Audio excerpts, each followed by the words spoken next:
ادامه برنامه‌های رادیوی تاجیکستان.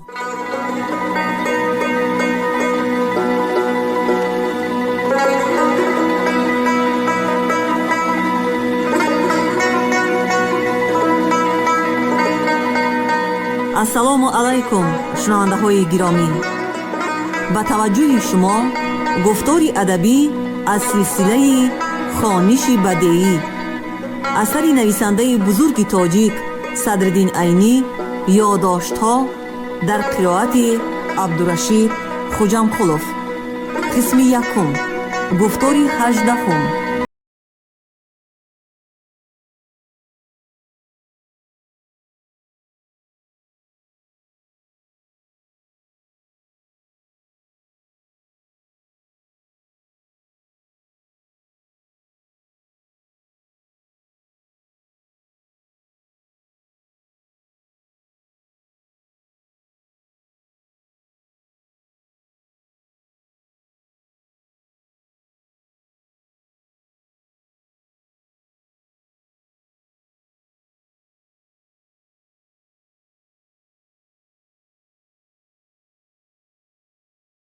به ساخت حجره‌ها و احوال زندگانی بیرونی طلبگان مدرسه میر عرب و به کر و فری مغرورانه کلانان آن مدرسه یک درجه واقف شدم. مدرسه میر عرب اساساً 2 آشیانه بوده، حجره‌های 4 آشیانه و گوشه‌های درونیش حجره‌های 3 آشیانه داشتند. حجره‌های آشیانه دوم این گوشه‌ها را معلق می نامیدند که در حقیقت هم از گوری معلق هیچ فرق نداشتند. حجره‌های اساسی آشیانه یکم 1 دره و از آن آشیانه دوم و 4 2 دره بودند که در دوم آنها دریچه بوده و کوچه گشاده می شدند. این مدرسه از درون در شمال و جنوب 2 پیشتاق بلند داشت. در پشت این پیشتاق‌ها اندک جای 2 تایی مانند خالی بوده است که بناکاران همان جا را هم حجره ساختند. در درازی این حجره ها یک آدم به زور می خوابید، اما آنها به غایت کوتاه بوده به آدم قد نمی داد. از بس که در درون یک تاق کلان دری عادی بد می نماید، بناکاران در آن حجره های تنگ درهای بسیار سیربر و بلندی دروازه مانند شناندند. اهالی مدرسه این حجره ها را اشترخانه می نامیدند. این نام نسبت به دری آنها بسیار مناسب بوده، نسبت به درون آنها از قبیل نامیدن یگان چیز با صفت ضد آن چیز بود که این گونه مجاز در بخارا عادت بود. چنانچه در همان وقتها در مسجد کلان بخارا یک آدمی از حد زیاد فربه خطیب بود و فربهیش به درجه‌ای بود که در وقت خطبه 2 کس از بغلش گرفته او را به منبر می برآوردند و خود وزن خود را برداشته برآمده نمی توانست. مردم او را زید لاغر می گفتند. بیشترین طلبگان زیاده قشاق بوده، در زمستان با جامه تنوک یماقی و با کفش بی‌محسی می گشتند. خردسالترین آنها در شبهای برف و باران هم بروی صحن بالایش کشاده بروی سنگ نشسته درس تکرار می کردند و کلانسالترینشان در میان سرای مدرسه نشسته درس خود را تیار می نمودند. کلانان یعنی کسانی که به مرتبه مدرسی رسیده بودند یا اینکه در آن مدرسه 2-3 حجره زرخرید داشتند، بسیار متکبرانه کلانگیرانه حرکت می کردند. عادتاً اینها در بین عصر و شام در میان سرای می نشستند و بیشترین وقتشان را با شکایت از غایبان می گذرانیدند. اگر یکی از آنها برای کاری از آنجا خیسته رود، فوراً از وی شکایت سر می شد و حالان که در وقتی بودنی او را بسیار احترام می کردند. گاه ها اینها به مناظره می در آمدند. من آن وقتها به بالای کدام مسئله مناظره کردن آنها را نمی فهمیدم، اما همین قدر را می فهمیدم که در بالای مناظره یکدیگر را سخت دشنام می دادند.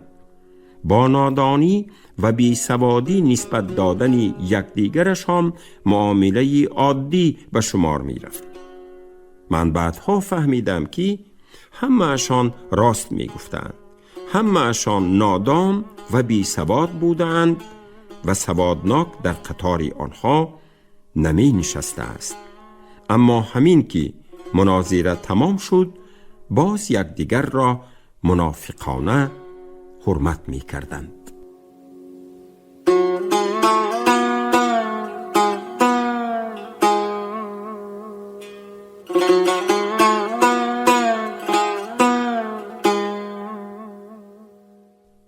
استقامت ما در این حجره دیوخانه بسیار دیر نکشید.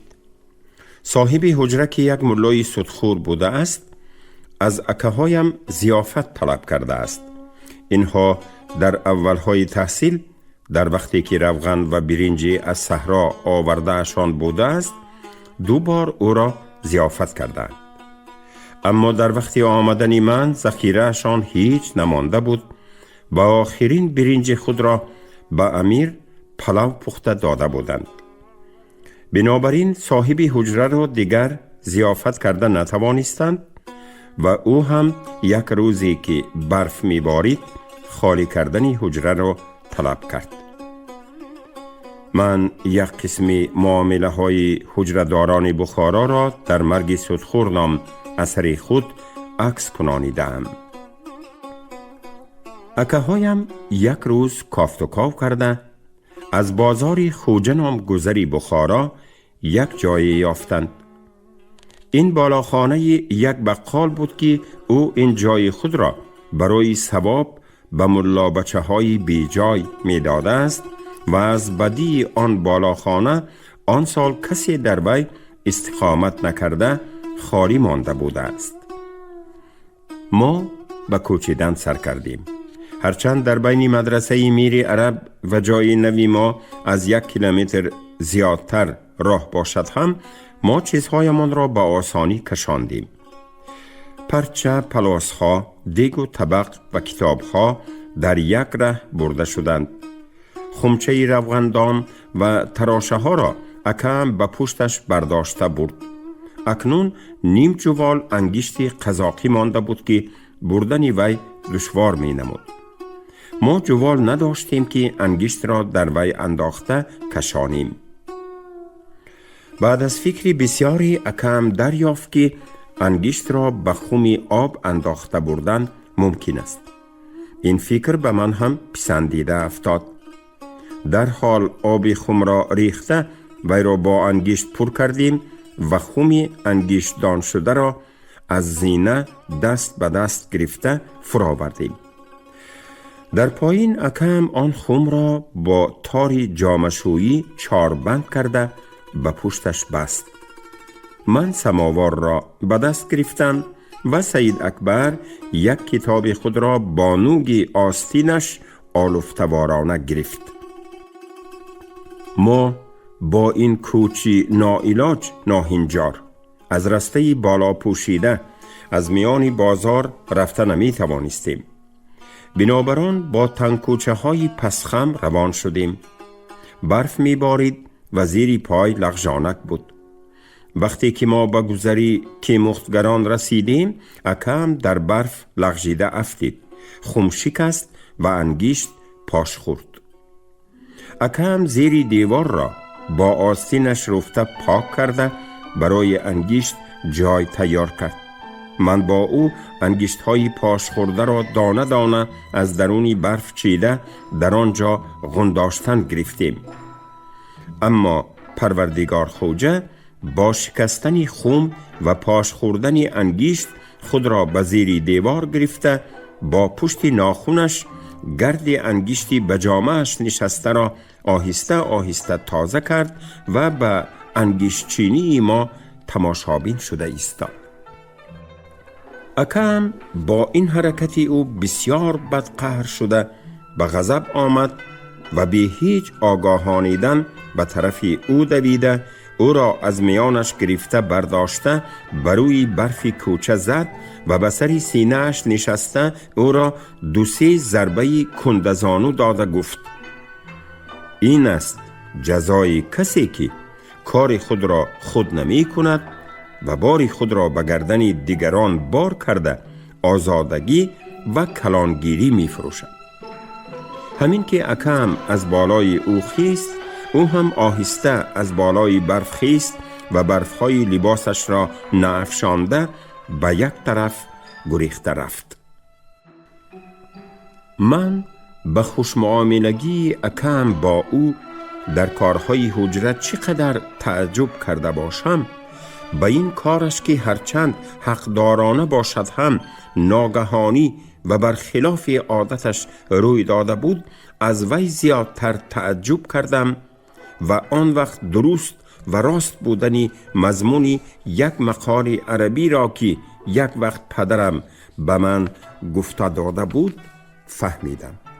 مضمون آن مقال این بود: خدا پناه دهد از غضب آدم حلیم نرم معامله. من به این مناسبت حکایتی به دیوانه زنانیدنم سید اکبر را به اکم نقل کردم، چون که طرز ضربه هر دوی اینها، اکم و آن دیوانه، یک رنگ بود.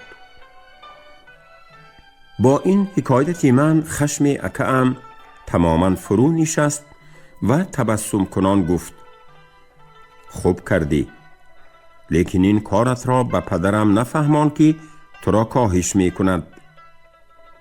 باری اول است که من آن حکایت را به شما نقل کردم.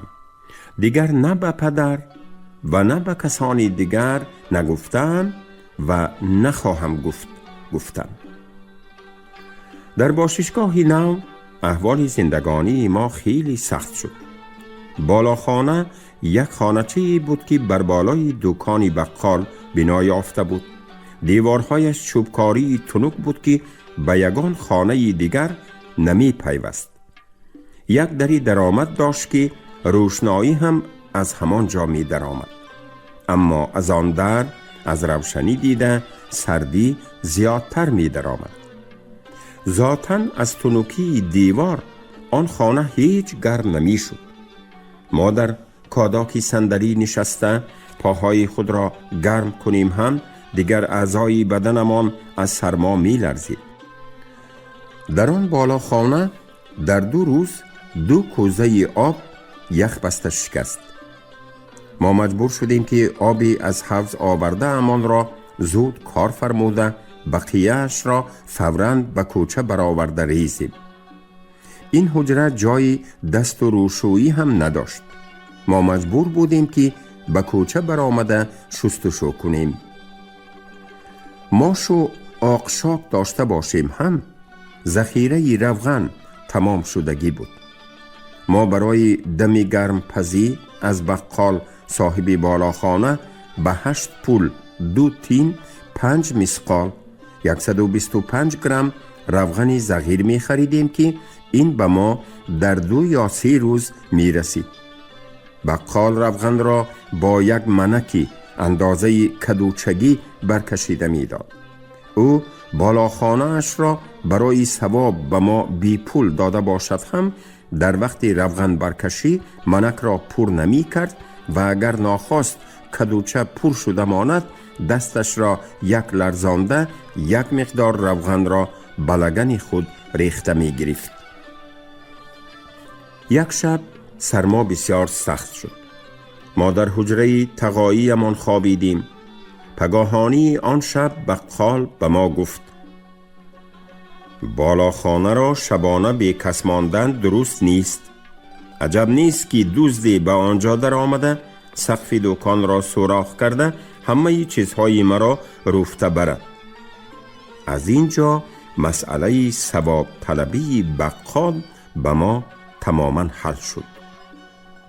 من در این سیاحت خود گویا شهر را تماشا کرده نتوانستم. تنها یک بار ریگستان و مسجد بالای حوض را دیدم. چون که خودم به تنهایی جای را نمی دانستم. اکم باشد به درسهای خود مشغول بود. در روزهای تعطیل با اکم تا بازار کتاب رفته می آمدیم که در راه غیر جنجال ارابکش‌ها با یکدیگر در کوچه های تنگ برای راه ندادن به همدیگر چیزی را نمی دیدیم. اگر در مدرسه میر عرب غلمغل ملاها را تماشا می کرده باشم، در اینجا آن هم نبود. در اینجا یگانه دلخوشیم رفتن به حجره تقاییم ملا دهقان بود. او در بخارا خانه‌دار شده بود. در حولی زنش می نشست. از بس که آن حولی مهمان خانه نداشت، او از مدرسه فتح الله قشبیگی که به جای ما نزدیک بود یک حجره یافته بود و در آنجا درسگویی می کرد. تقاییم نو درسگوی و شاگردانش کم بودند. جماعه صنف‌هایی که در پیش او می خواندند هر کدام از 4-5 طلبه زیاد نبودند. او بیشترین از قافیه، نحو زبان عرب، شمسیه آید به منطق درس می داد. طلبه های او برابری خودش داد می زدند. من حیران بودم که طلبه ها به پیش او برای درسخوانی آمده باشند یا برای مناظره. به فهم من درسگویی امام دهه ما از درسگویی او بهتر بود، چون که در پیش امام طلبه ها آرام می نشستند و او با آهستگی درس می داد. اگرچه در آنجا هم بیشترین طلبه ها چیزی را نمی فهمیدند، اما برای فهمیدن امکان بود. از بس که شاگردان تقاییم همگی با دام الله برابر فریاد می کشیدند، من گمان می کردم که برای یگان چیز را فهمیده گرفتن هیچ امکانیت نیست.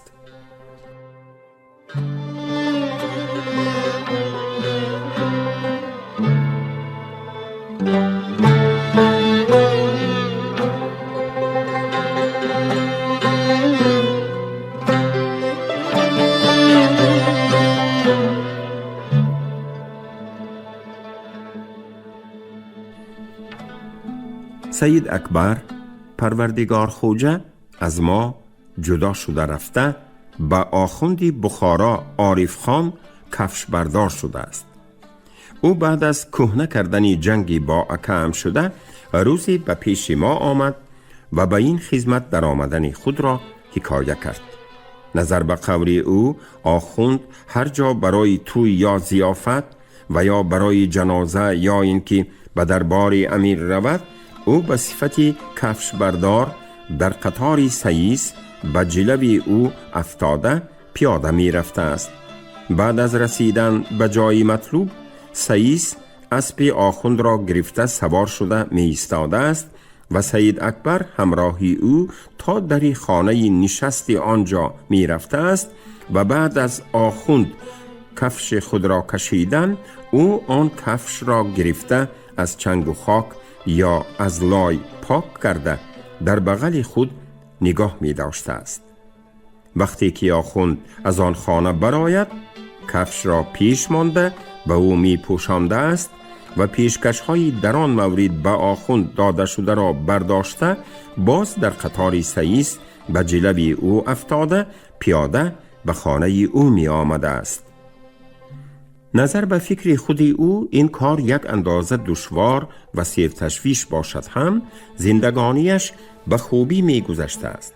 در حولی آخوند در یکی از خانه های او خواب و خیز می کرده است که گرم و آزاده بوده است. هر پگاه چای قیماقی و هر روز آشی پلو می خورده است. شما که گفت اکم به او خودتان را کلان می گرفتید، هیچ کس را نظرتان نمی گرفت و از رفته تازه کردن جای خواب خودتان آر می کردید، چی نو شد که به این کاری پست گردن دادید؟ این آدمی که گفت سید اکبر من خدمتی او را قبول کردم، در خواجگی با من برابر باشد هم علمش از من زیاد است. بنابراین من از خدمتی او هیچ آر نکردم. کسانی که من به آنها کلانی می کنم بیشترینشان در نسب از من پستند. بعضی آنها در خواجگی با من برابر باشند هم علم و فضلشان از من کم است. بنابراین من حق دارم که به آن گونه آدم ها کلانی کنم.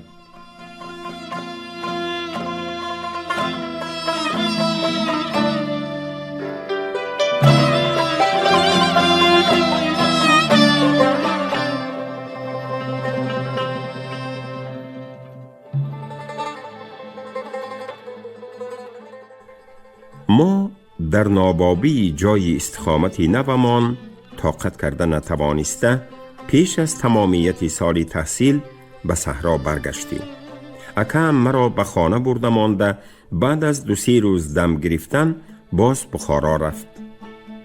وقتی که من به پدرم در قطار تأثرات شهر سبب کلانی سید اکبر را به طرزی که از زبان خودش شنیده بودم نقل کردم، او بعد از خندیدن وضعیت جدی گرفته. گرد نام پدر چی می گردی؟ پدری خویش شو اگر مردی گفتند. اما این سخن پرحکمت را بسیار آدم ها به نظر نمی گیرند. از بالای نسب فخر کردن کاری احمقانه است. این سبیل مانده خواجگی بسیار کسان را احمق کرده است. من کسانی را یاد دارم که خواجگی آنها را از سید اکبر هم زیادتر احمق کرده است، گفت و به طرز مثال یک یادداشت خود را نقل نمود.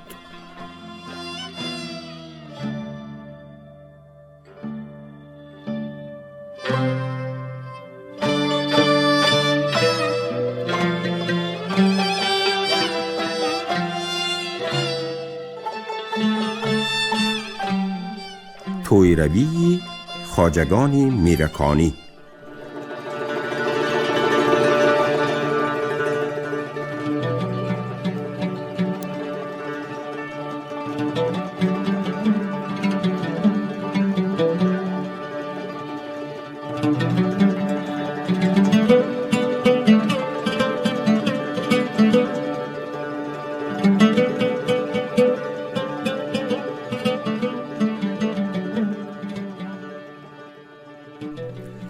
نظر به قول پدرم و در جوانی با یکی از خواجه های میرکانی همدیهه خود به سیر سمرقند رفته است.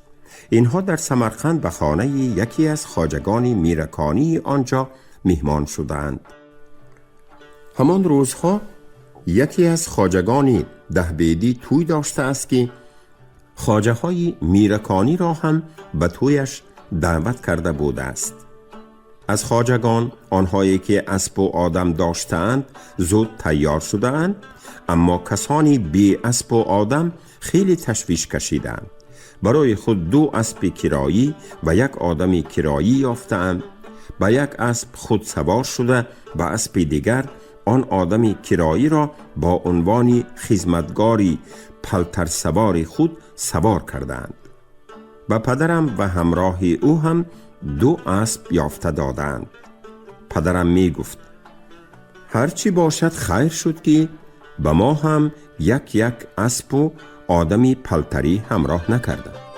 خواجگان با 1 حشمت امیر مانند از شهر سمرقند برآمده به دیهه دهبید به تویخانه رفتند.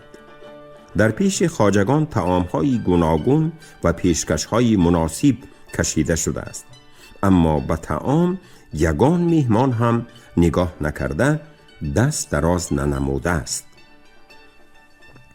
صاحبی توی در پایان میهمانخانه راست ایستاده تعظیم کنان التماس می کرده است که به طعام مرحمت نمایند، اما خواجگان با ناز و استغنا به طرف طعام نگاه نمی کردند.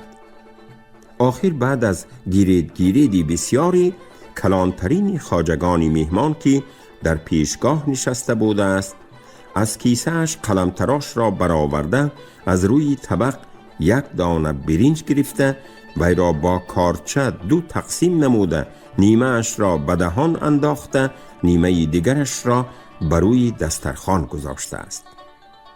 پدرم می گفت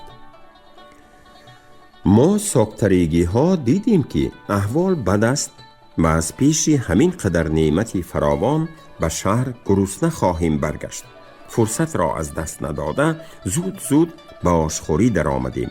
هرچی باشد خواجگان به اقتضای کلانی یا برای اثبات کلانی در طعام خوری چقدر گیرید کرده باشند، در فاتحه خوانی همان قدر از شما را بسیار کردند.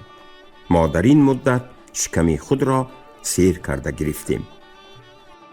بعد از به دسترخوان فاتحه خواندن، خادمان تویخانه آش‌های از پیش مهمانان برگشته را موافق عادت به خدمتگاران آنها به پلتر سواران دادند. خواجگان بعد از یک پیالگی چای نوشیدن باز با همان حشمتی امیری به شهر برگشتند. وقتی که آنها به لب دریا رسیدند، خواجگان کلان با یکدیگر اینجا موافق یا آنجا مناسب گویان مصلحت کرده آخر زیر یک درخت بید را پسندیدند که فوراً پلتر سواران در آنجا جولهای اسبها را پهن کرده جای نشست تیار نمودند. خواجگان از اسبهاشان فرآمده بروی جولهای چرکین اسبها با جامه های شاهی و زربفت دوره گرفته دوزانو نشستند. بعد از آن کلانترین خواجگان به سیسها خطاب کرده: کنی زودتر بیاریتان که از گرسنگی به جان رسیدیم، گفته است. سیسها خوش تقصیر حاضر گویان از پلتر خورجین ها تربه های یمخوری اسبها را آورده به پیش خواجگان گذاشتند و هر کدام از خواجگان تربه اسب خود را کشاده از درون وی آش پلو را که در آنجا بوده است برآورده تا سیر شدنی شکمشان خوردند. در حقیقت این آش پلو همان آش بوده است که خواجگان از وی نیمدانگی خورده بودند و بقیه‌اش را سیسها خورده سرقوت خودها را به تربه ها انداخته برای خوجین هاشان ذخیره کرده مانده بودند. از بس که این عادت دائمی خواجگان بوده است، سیسها به این کار ماهر شده مانده بودند. من در آن وقت از حد زیاد پرمبالغه بودنی این نقل پدر را هرگز حس نکرده بودم، اما بعد از کلانتر شدنم دروغ بودنی آن طرز آشخوری را فهمیده باشم هم به خراکتری اکثر خواجگان آن زمان موافق بودنش را از روی تجربه های از سر گذرانیده خود باور کردم. در هر حال این یادداشتی ساخته پدرم آن وقت به من چنان تأثیر کرده بود که پیشتر از آموختن زندگانی به پوچ و احمقانه بودنی نسب تراشی عقیده پیدا کرده بودم. تجربه های شخصی خودم باشند آن عقیده را تأکید و مستحکم کردند.